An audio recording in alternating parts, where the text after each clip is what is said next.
Ganun lang sila. Tananggap kita bilang tao, tapos yan ka, magpapahiya ka ng tao. Sige. Iwan mo yung susi. Nandiyan yung susi mo. Akin na yung susi, asan? Wala dito sa bag. Ibigay mo yung susi.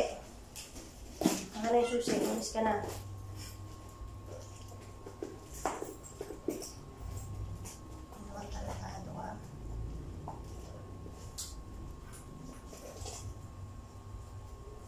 Bigay mo yung susi, nang hindi ka na bumalik. Umalis ka na kung saan mo gusto. Ikaw na nga tinanggap bilang tao, manggaganyan ka pa ng tao, mamahiya ka pa. Tarantado ka. Akin na yung susi. Hindi ko alam po. Akin na. Tignan mo muna. Akin na yung susi, ikaw kumuha doon. Wait niya. Akin na. Ibigay mo yung susi sa akin mismo. Huwag kang umalis na hindi ka bigay ng susi.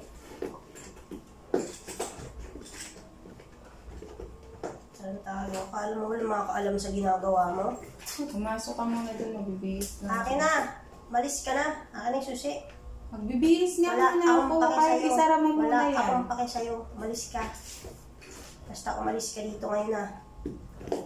Tangina ka. Gusto mo pala ganyan ha.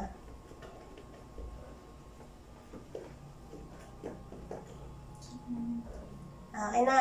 Huwag kang nagkukunwari dyan. Bulat-latin mo lahat. Isa-isahin mo lahat ng gamit mo. Diyan ko ata nilagay. Tingnan mo. Kunin mo.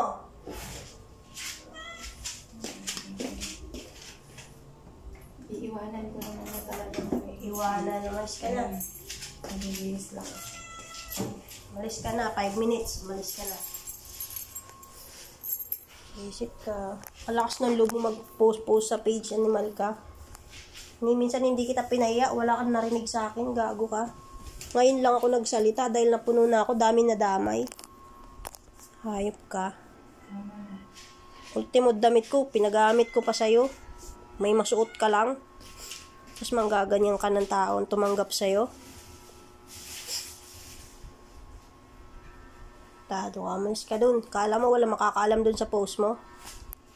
Bobo ang putang ina ka.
Alis ka na dito.